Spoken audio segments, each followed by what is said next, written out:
ஓம் ஸ்ரீ குருபியோ நம. நன்றாக குருவாழ்க, குருவே துணை. பரபிரம்ம ருத்ரகாயத்ரி ஞானஸ்தலத்து நண்பர்களுக்கு வணக்கங்களும் வாழ்த்துக்களும். இந்த பதிவு குரு செவ்வாய் இணைகின்ற குருமங்கள யோகம். குரு ரிஷபராசியில் இருக்காரு. செவ்வாய் ரிஷபராசியிலும் மிதுன ராசியிலும் செவ்வாயினுடைய சொந்த நட்சத்திரமான மிருகசீரிஷத்துல இருக்கார். அதனால ராசி மாற்றம் அப்படிங்கிறத விட ஒரே நட்சத்திரத்துல இந்த ரெண்டு கிரகமும் ஒரு கனெக்டிவிட்டியோட பலன் தர்றாங்க. இது கிரக சேர்க்கையின் பலனை தரும் அப்படிங்கிறது தான் நம்ம கணக்கு. மேஷ லக்னத்திற்கு குருமங்கள யோகம் என்ன செய்யும் இதை பார்ப்போம். குருவானவர் மேஷத்துக்கு 9ஆம் அதிபதி, 12ஆம் அதிபதி. செவ்வாயானவர் லக்னாதிபதி, 8ஆம் அதிபதி. இப்போ இந்த ரெண்டு பேரும் இணையிறாங்க. ஜென்ரலாகவே குரு கிரகமும் செவ்வாய் கிரகமும் நட்பு கொண்டவர். அதே போல ஒரு பாக்கியஸ்தானம் அப்படிங்கிறது 9ஆம் இடம் என்பது எதை குறிப்பிடுகிறது அப்படின்னா, நம்முடைய உயர்கல்வி, ஞான நாட்டம், ஒரு வழிகாட்டுதல், அல்லது நம்ம ஒரு வழிகாட்டுதல் ஒருத்தர்கிட்ட கிடைக்கிறது, குருவருள், குலதெய்வத்தினுடைய அருள், முன்னோர்களுடைய ஆசீர்வாதம் மற்றும் அனைத்து விதமான நம்பிக்கைக்குரிய விஷயங்கள் அனைத்துமே அங்கே இருக்கு. புதுசாக பழகக்கூடிய நபர்கள் மற்றும் 2வது மனைவி மற்றும் 3வது குழந்தை, இது எல்லாமே 9ஆம் இடத்துல இருக்கு. இந்த 9ஆம் இடம் என்பது ஒரு தெய்வ அனுக்கிரகம் பெற்ற ஒரு பாக்கியஸ்தானம்னு சொல்லக்கூடியது. அப்போ ஒரு தெய்வ அருள் இல்லாமல் நம்மளால ஒரு எதிர்ப்புகளை சமாளிக்கிறதோ, நமக்கு உண்டான கர்மாவில் நமக்கு ஏற்படுகின்ற சங்கடங்களை தவிர்க்கிறதோ இயலாது. அந்த வகையில் குருவருள் நமக்கு நன்மையாக முடிகிறது. இப்போ லக்னாதிபதியோடு சேர்றாரு செவ்வாய்.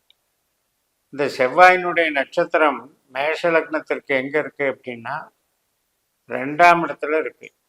2ஆம் இடமான ரிஷபராசியில் 2 பாதமும், 3ஆம் இடமான மிதுன ராசியில 2 பாதமும் இருக்கு. இருந்தாலும் கூட இந்த செவ்வாயினுடைய ஆதிக்கத்துல இந்த 2 கிரகங்களும் இணைகிறாங்க. அப்படிங்கிறதுனால இந்த யோகத்தை அவர் 2ஆம் இடத்துல இருந்தே பண்றாரு. 2ஆம் இடம் அப்படிங்கிறது தனஸ்தானம். நம்மளுடைய பேச்சு, நம்ம கையிருப்பு பணம் மற்றும் குடும்பம்.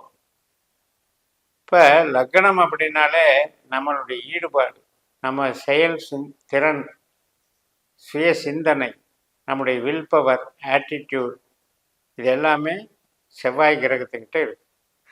அப்படிப்பட்ட ஆற்றலை மிகுதியாக செய்வதன் மூலம் நமக்கு ஒரு டெவலப்மெண்ட் கொடுக்குது. அது பொருளாதார அபிவிருத்தியாகவும் நடக்கும், தன பிராப்தி கிடைக்கும். அதே நேரத்தில் நம்ம பேச்சுக்கு ஒரு பணம் தேடுவதற்குண்டான ஈடுபாட்டை கொடுக்கும். பேச்சினால பண வரவு அப்படின்னு சொல்றோம் இல்லையா, அதுக்குண்டான அமைப்பு, ஒரு பெரிய நபர்களுடைய ஆதரவு, இப்படிப்பட்ட ஒரு அனுகூலத்தை கொடுக்கும். இப்போ ஒரு கல்வி அப்படிங்கிறது, உயர்கல்வி, ஆராய்ச்சி கல்வி, இதெல்லாம் படிக்கிறதுக்கு நமக்கு ஒரு வாய்ப்பு அப்படிங்கிறது, ஒரு சூழலுங்கிறது அமையணும். அந்த சூழலை இப்பொழுது ஏற்படுத்தி கொடுக்கும் அப்படிங்கிறது 9ஆம் இடம். 12ஆம் இடத்துக்கும் குரு அதிபதி. 12ஆம் இடம் என்பது செலவுகளை குறிக்கிறது, மூலதனத்தை குறிக்கிறது, வெளிநாட்டு பிரயாணத்தை குறிக்கிறது, வெளிநாட்டில் வேலை பார்க்கறதை குறிக்கிறது, மருத்துவ செலவையும் குறிக்கிறது, இடம் விட்டு இடம் போகிறத குறிக்கிறது, ரகசிய செயல் திட்டங்களை குறிக்கிறது. ஸோ இந்த மாதிரியான அமைப்பில் 9ஆம் இடமும் 12ஆம் இடமும் சேர்ந்து இந்த லக்னாதிபதியோட வேலை செய்யும்போது ஒரு பெரிய ஒரு ஆதிக்க குணமும், அந்த ஆதிக்க குணத்தினால நமக்கு கிடைக்கக்கூடிய தனவரவும், சேமிப்பும், தைரியமும், தன்னம்பிக்கையும் நமக்கு மிகப்பெரிய ஒரு வரமாக கிடைக்கும். 20ஆம் தேதியிலிருந்து குரு செவ்வாய் நட்சத்திரத்துக்கு வர்றாரு. செவ்வாய் கிரகம் 6ஆம் தேதி வரைக்கும் இருக்கு, செப்டம்பர் 6ஆம் தேதி வரைக்கும். அதனால இந்த 18 நாட்கள்ல இந்த குருமங்கள யோகத்துல நாம் வந்து புது காரியங்கள் செய்கிறது, தெய்வ அனுகிரகத்தினுடைய அமைப்பில் சுப காரியங்களில் ஈடுபடுறது.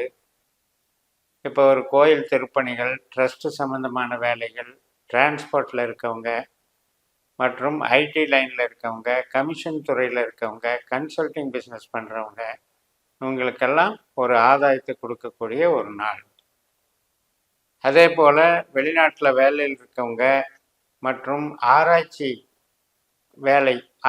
தொடர்புடைய வேலையில் இருக்கவங்க, இவங்களுக்கெல்லாம் சிரமம் இல்லாமல் இருக்கும்.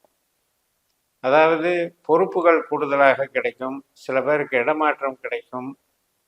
இப்போ ஒரு தவறுகளை கண்டுபிடிக்கக்கூடிய இடத்துல இருக்கக்கூடிய அதிகாரிகள், அவங்களுக்கும் ஒரு புது ஆற்றல் கிடைக்கும், புதுசாக பெயரும் புகழும் கிடைக்கும், வளர்ச்சி கிடைக்கும்.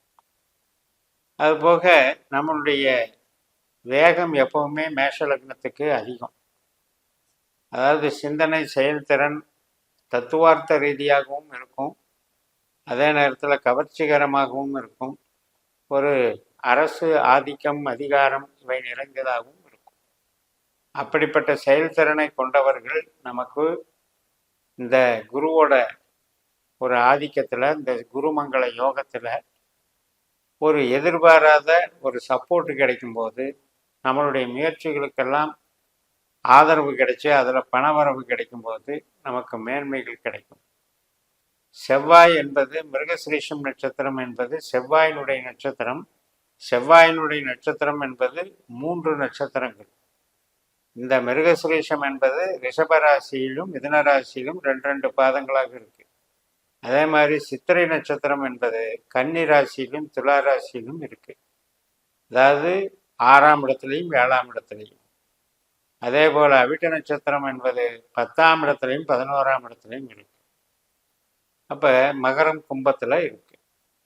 அப்போ இந்த மாதிரியான அமைப்புகள் இருக்கும் பொழுது சில இந்த 2 ராசியில் கட்டாயிட்டு இருந்தால் கூட நமக்கு ஆதிக்க கிரகம் மேஷத்தை அது குறிக்குது. அதாவது மேஷத்தினுடைய வலிமையை அது வந்து டெவலப் பண்ணுது, மேஷத்தினுடைய ஆற்றலை அதிகப்படுத்துகிறது. அப்படிப்பட்ட வகையில் சுய பலம் அதிகரிக்கும், சிந்தனை செயல்பாடுகள் வந்து பணவரவுக்கு சாதகமாக இருக்கும், குடும்ப உறவுகள், சகோதர வழி மேன்மைகள், தந்தை வழி ஆதாயங்கள், குடும்ப நல அனைத்து உறவுகளுக்கும் ஒரு நல்ல பரஸ்பர அந்யோன்யங்களை வளர்த்தி கொள்ளுதல், இது அனைத்திற்கும் சாதகமாக இருக்கும். அதனால் பேச்சில் வந்து ஒரு பலம் இருக்கும், அந்த பேச்சினால புகழ் உண்டாகும், பண வரவுனால நமக்கு ஒரு மதிப்பு, புகழ், கௌரவம், அந்தஸ்து, வளர்ச்சி பெறும். இந்த எப்பவுமே ஒரு கிரகங்கள், அதாவது 9 கிரகங்கள் நகரக்கூடிய வகையில் ஒவ்வொரு கிரகமும் ஒரு நட்சத்திரத்தில் செல்லுகிறது. அப்போ அந்த நட்சத்திர தொடர்பு என்பது கிரகங்களை இணைக்கிறது. அப்போ அது புத்திரகாரகன், ஆன்மீககாரகன், தனகாரகன் என்று சொல்லக்கூடிய குருவும், மங்களகாரகன் அப்படிங்கிற வகையில் செவ்வாயும், நம்முடைய லக்னாதிபதிங்கிற வகையில் பூமிகாரகனாகவும் அவர் வந்து செயல்திறன் உண்ட கிரகமாகவும் இருக்கிறார்.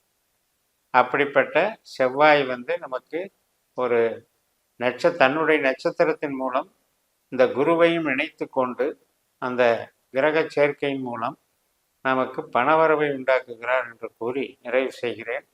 இந்த சேனலை சப்ஸ்கிரைப் பண்ணி ஷேர் பண்ணுங்கள். உங்கள் தனிப்பட்ட ஜாதக பலாபலன்களை என்னுடைய வாட்ஸ்அப் நம்பரில் தொடர்பு கொண்டு பலன் பெறுங்கள். உங்களிடமிருந்து விடைபெறுகிறேன். உங்கள் JMS. நன்றி, வணக்கம்.